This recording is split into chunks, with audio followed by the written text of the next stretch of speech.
كما صليت على إبراهيم وعلى آل إبراهيم إنك حميد مجيد اللهم بارك على محمد وعلى آل محمد كما باركت على إبراهيم وعلى آل إبراهيم إنك حميد مجيد.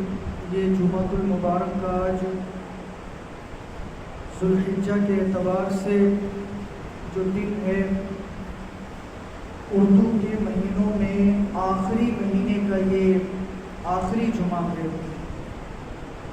اگلا جو مہینہ شروع ہوگا وہ محرم الحرام کا مہینہ ہوگا اور وہ اسلامک مہینوں میں سے پہلا مہینہ ہوگا. تو آج کا جو مہینے کا آخری جمعہ ہے، پچھلا جو جمعہ گزرا تھا اس سے پہلے کی جو جمعرات تھی، یعنی جمعہ سے پہلے جمعرات، وہ 18 ذوالحجہ اس میں تاریخ تھی، اور 18 ذوالحجہ تاریخ حضرت سیدنا عثمان غنی رضی اللہ تعالیٰ عنہ کی شہادت ہے.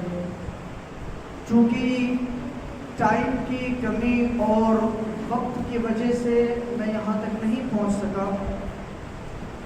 حضرت ابراہیم علیہ السلام کے واقعات میں وہ بھی مختصراً چلتے رہے.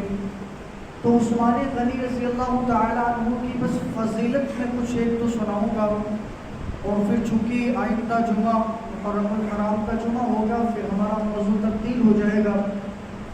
اور یہ جو موضوع میں شروع کر رہا ہوں، اگر آئندہ سال میرا وجود رہا اور میں یہاں موجود رہا تو حضرت عثمان غنی رضی اللہ تعالیٰ عنہ کی کوشش کریں گے کہ زیادہ تر سیرت بیان ہو ذوالحجہ میں.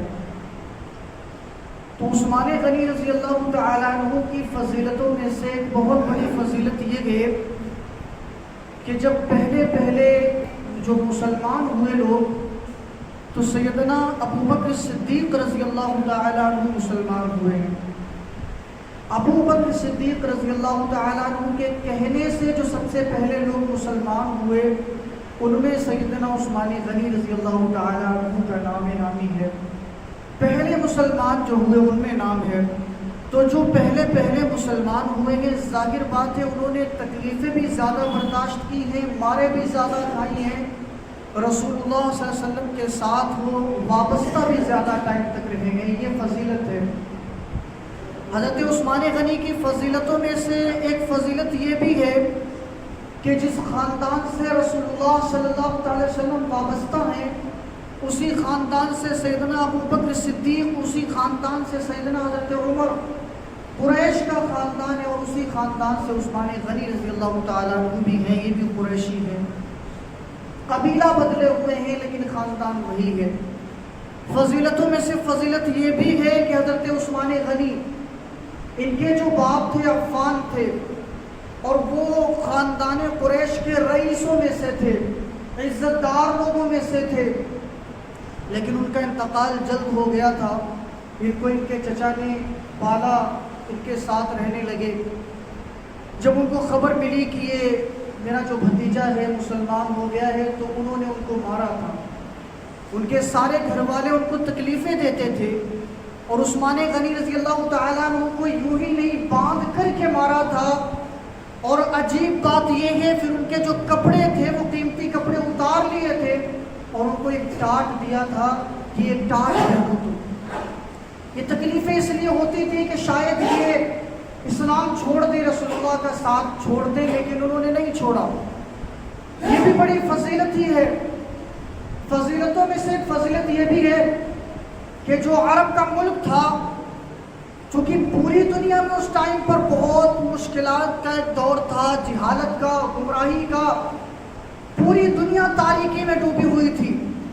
وہیں پر ملک عرب، چونکہ میں کہوں کہ یہ سب سے زیادہ گمراہی میں مبتلا لوگ تھے اس میں، وہاں لوگوں کے دلوں میں پتھر پن تھا، وہاں ہریالی نہیں تھی، وہاں بھی پتھریلی زمین تھی. جیسے کہ ہم نے اسماعیل علیہ السلام کے بارے میں بتایا کہ ان کو کہاں چھوڑا گیا تھا، وہاں جہاں سبزہ نہیں تھا، پیڑ پودے نہیں تھے، یہ وہی جگہ تھی جہاں مکہ بنا.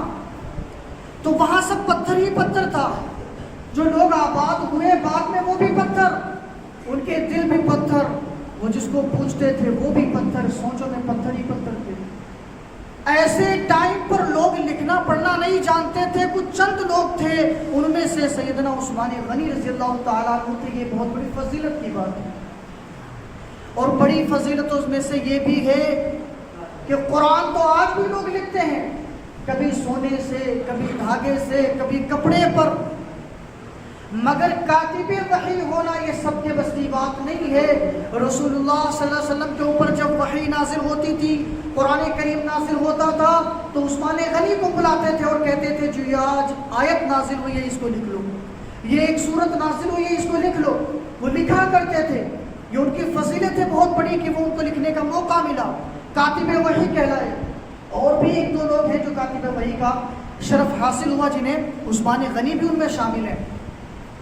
اور فضیلتوں میں سے فضیلت یہ بھی ہے کہ حضرت عثمان غنی رضی اللہ تعالیٰ عنہ ان کو جامع القرآن کا لقب بھی ملا۔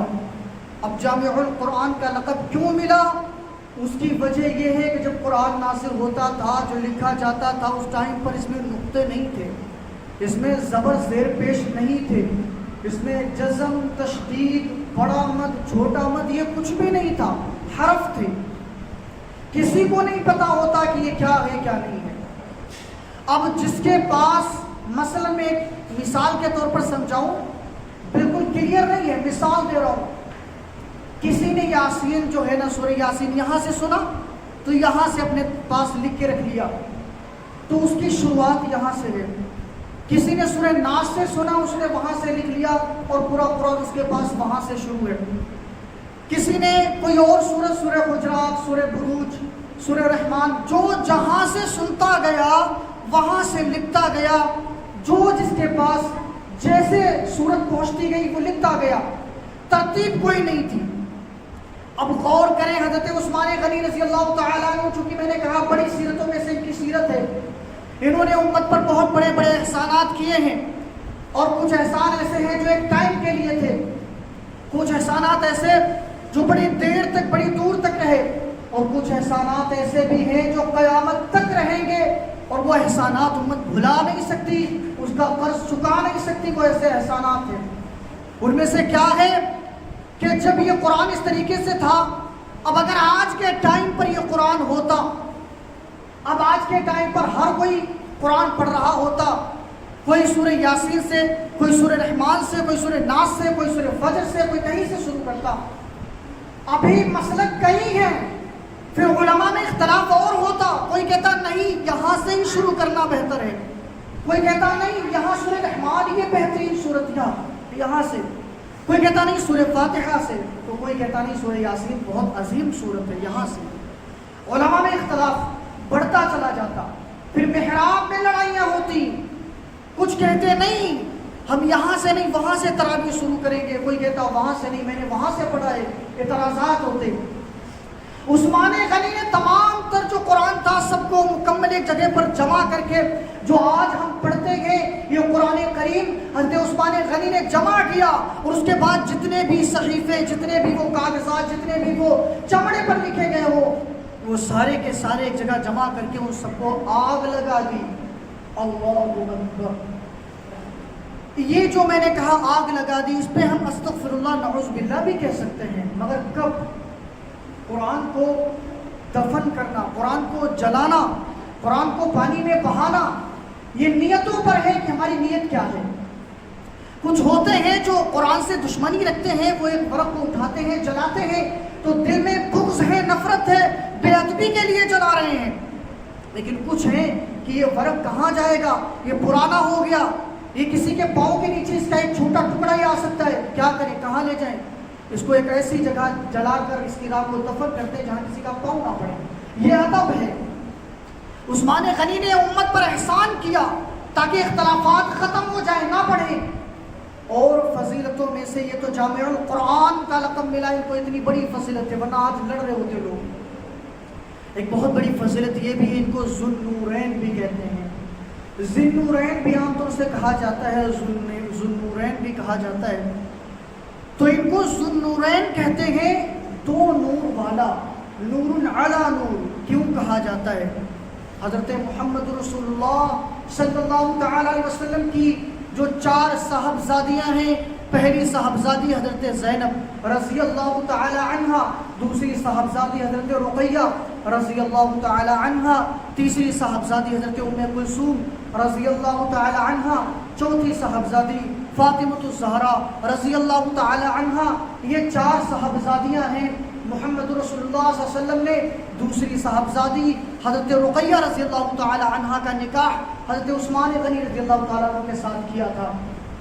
اب عثمان غنی رضی اللہ تعالیٰ عنہ کے ساتھ نکاح ہو گیا، ٹائم گزرتا جا رہا تھا اور ایک ٹائم ایسا آیا کہ وہ بیمار پڑ گئی، اور انہی دنوں میں ایک جنگ تھی، یہ جنگ تھی، بڑی معتبر جنگ ہوتی تھی، اور اس جنگ میں حضرت عثمان جانا چاہتے تھے۔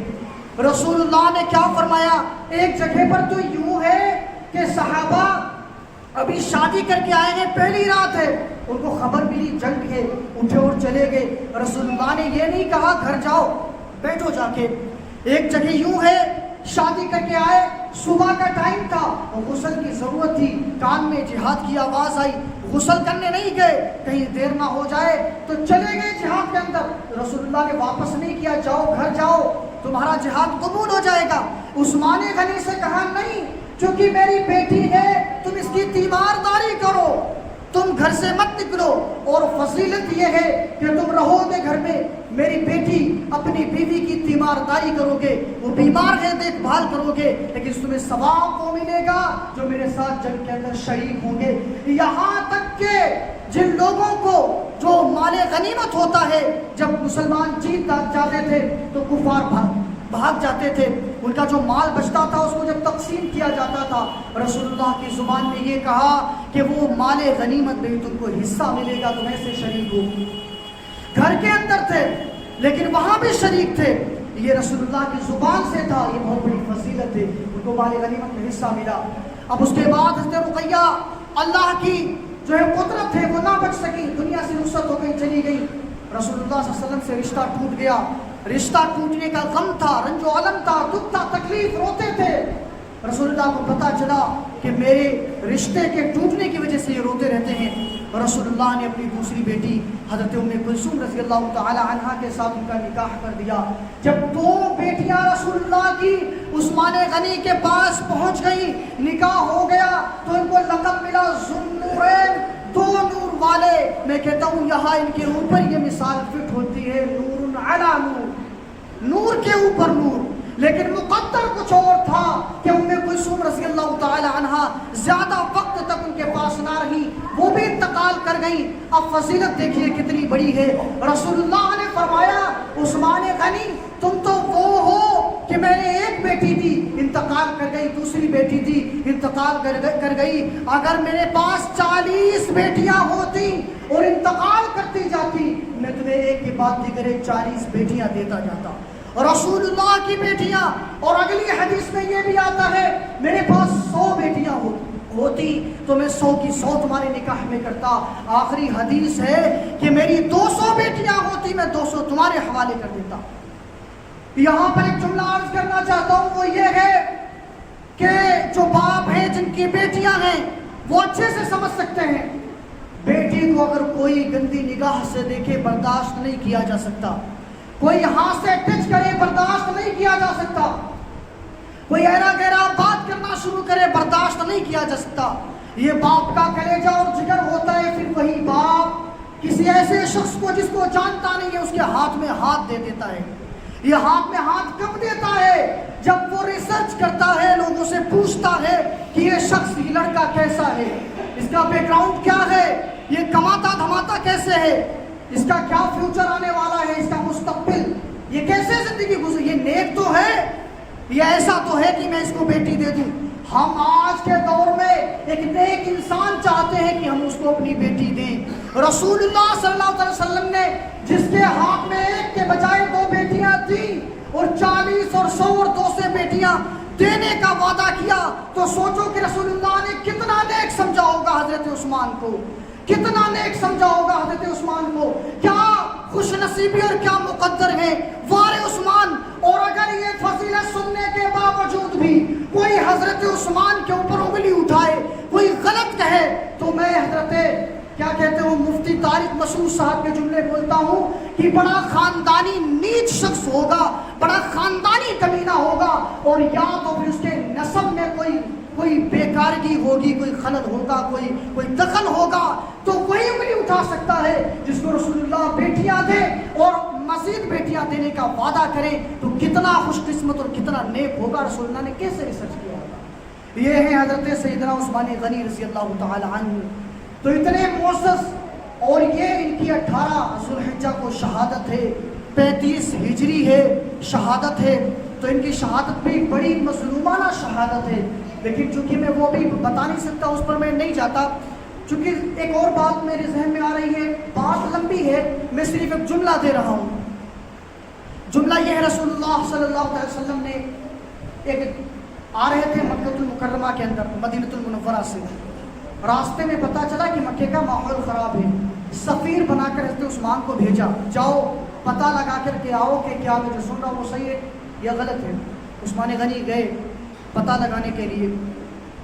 اب رسول اللہ صلی اللہ علیہ وسلم کو خبر کیا ملی کہ حضرت عثمان رضی اللہ تعالیٰ عنہ کو شہید کر ڈالا گیا، حالانکہ شہید نہیں ہوئے تھے ابھی ان لوگوں نے ان کو یوں کہیں کہ کڈنیپ کر لیا تھا، ان کی واپسی میں راستہ کو روک لیا تھا، جانے نہیں دیا، اور افواہیں اڑ گئی۔ اب دیکھیے کہ یہ بہت بڑی فضیلت ہے جو میں اب بتانے جا رہا ہوں، اور اسی پر بات کو ختم کر رہا ہوں۔ حضرت عثمان غنی رضی اللہ تعالیٰ عنہ کے نانے پر اور شہادت کی خبر ملنے پر رسول اللہ ایک پیڑ کے نیچے رکے ہوئے ہیں، اور یہ حدیبیہ جگہ کا نام ہے، مکہ المکرمہ سے کچھ میل کی دوری ہے، اور یہاں آ کر کے بیٹھ کر 1400 صحابہ رسول اللہ کے ساتھ ہیں۔ اب آقا محمد رسول اللہ نے اپنا ہاتھ کھولا اور کہا آؤ میرے ہاتھ پر ہاتھ رکھ کر بیعت کرو۔ سوچئے کہ کون شخص وہ ہوں گے، ہم کسی سے وعدہ کریں گے، کسی نیک شخص سے، معزز شخص سے، کسی خاندانی رئیس سے، تو ہم ڈرتے ڈرتے وعدہ کریں گے کہ وعدہ مکمل نبھا سکیں۔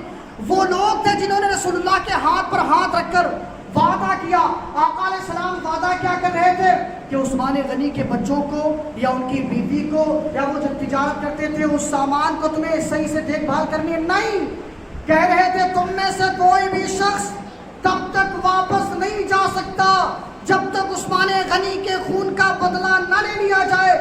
ہر شخص سے وعدہ کرو کہ تم آخری سانس تک لڑو گے۔ موت پر بیعت کروا رہے تھے۔